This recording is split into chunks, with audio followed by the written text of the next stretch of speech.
जिंदा खुदा से दिल जो लगाते तो खूब था जिंदा.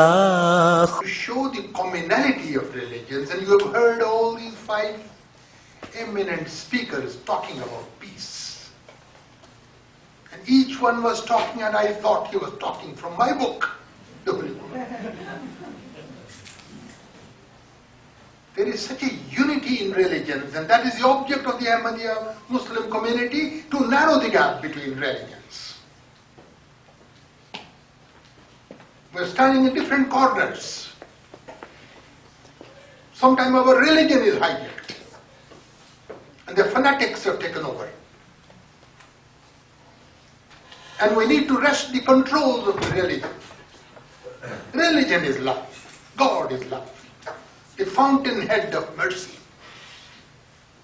He would never kill if Jesus Christ was here today, if the Prophet Muhammad was here today, if Moses was here, if David was here, if Krishna was here, or even if Mahatma Gandhi was here. Would he allow this mayhem? Scan the pages of the history of the world. We are drenched in blood. Look at the Holocaust, the Spanish Inquisitions, the catacombs, the Crusaders, the First World War, the Second World War, the another World War is looming. So many wars are being fought. But what do we have? Peace. Peace. Not a drop of peace. 2 minutes. On the 11th month, the 11th date, the 11th hour, 2 minutes of silence. That's all. The mayhem continues. The killing continues even as I speak today. How many innocent blood is being spilled? The entire world could be reddened with that blood, could be painted red with that blood. The blood of the innocent. And still we would have a lot of blood to spare. Streams of blood, rivers of blood, rivulets of blood. Why religiously scholars are not advocating against these killings, against these brutalities? Wonderful speeches from all the speakers. 80 times in the Bible, the word peace 80 times in the Bible. Let me go further. Islam means peace. Not only 80 times, not only 800 times, the very word Islam means peace. Then why all these killings? Why blame religion for that? There are people who have got their own creed. They have got their own agendas, secret agenda, in order to take over. Or maybe it's the superpowers who are intoxicated with their firepower, with their lethal firepower. And they believe that right is might. But religion, Christianity, Judaism, Hinduism, Sikhism, Islam, right is might. But who cares? Is it too much of an asking? There are scholars. When we go to our synagogues and our churches, and our temples and our mosques, that we implore on our followers, on our youngsters, you hear about inbred terrorists roaming about, maybe 3 or not. We are all human beings. We are all the children of God. We are the grandchildren of Abraham. We are all his grandchildren. The Prophet Abraham had got 2 sons, Isaac and Ishmael. We are all the grandchildren.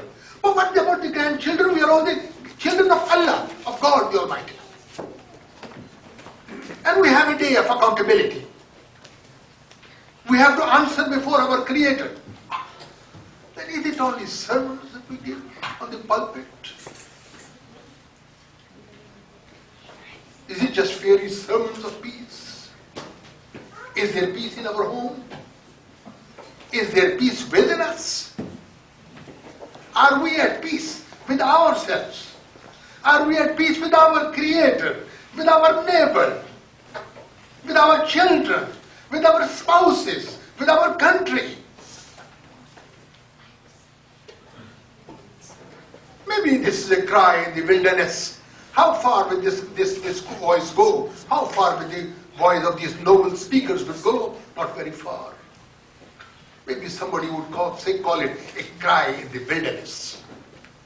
But what is achievable? It is achievable that I try to reckon whether I am at peace with myself. Am I at peace with my Creator? What are the obligations I have with my Creator? What about my neighbor? Am I going to hate my neighbor because of the pigment of his skin? Because of the accent he has? Because of the language he speaks? We're all children, the same blood, the same relationship. Let us teach our children.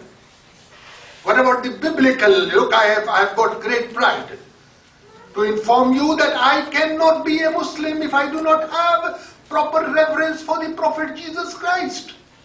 He is our Prophet. Mary is a chapter of the Holy Quran. Is a voluminous chapter in the Holy Quran, depicting that how the Virgin Mary bore Jesus Christ as a miracle. I cannot be a Muslim if I do not believe in Moses, in David, in Joseph, in Elia. We believe in all prophets. Why not tell our children the golden rule of Judaism?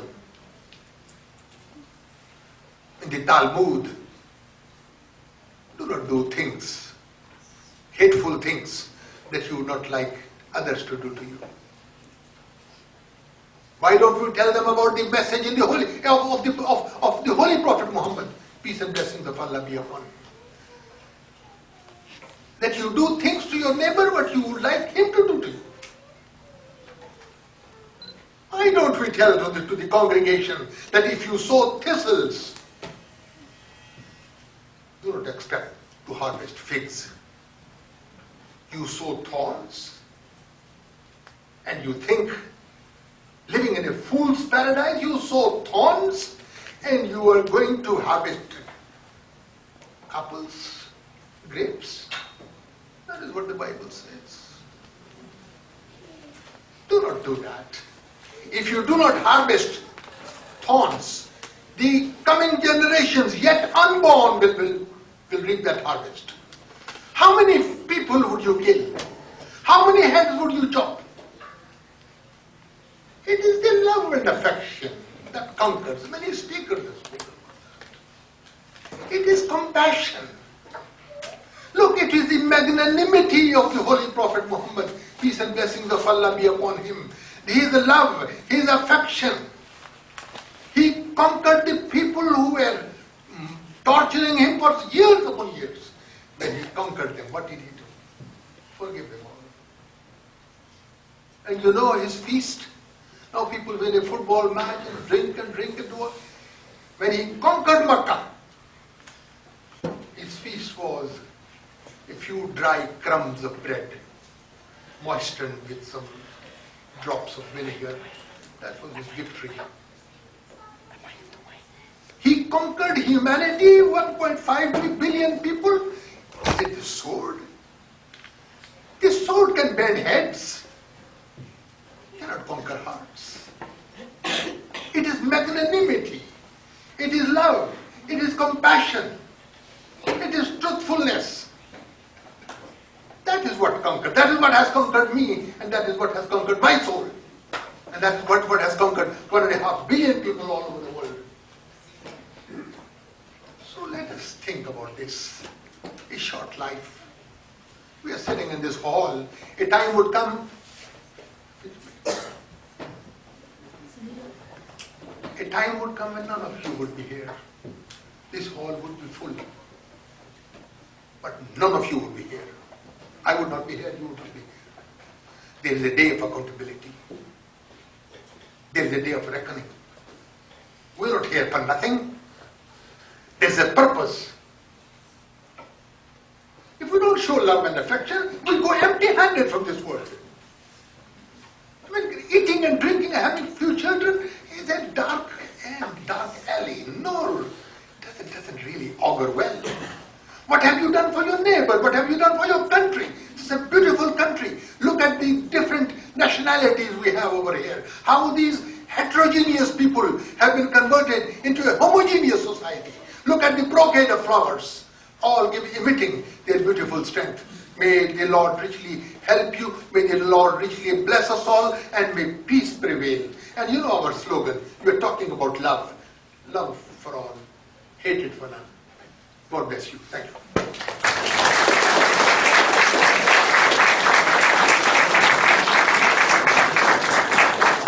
Thank you very much, sir. I mentioned earlier that in your envelopes are forms for questions, and we would appreciate it if you have any questions to write them down. There will be people here to take them from you, bring them to us, and we will ask your question and give an answer. जिंदा खुदा से दिल जो लगाते तो खूब था जिंदा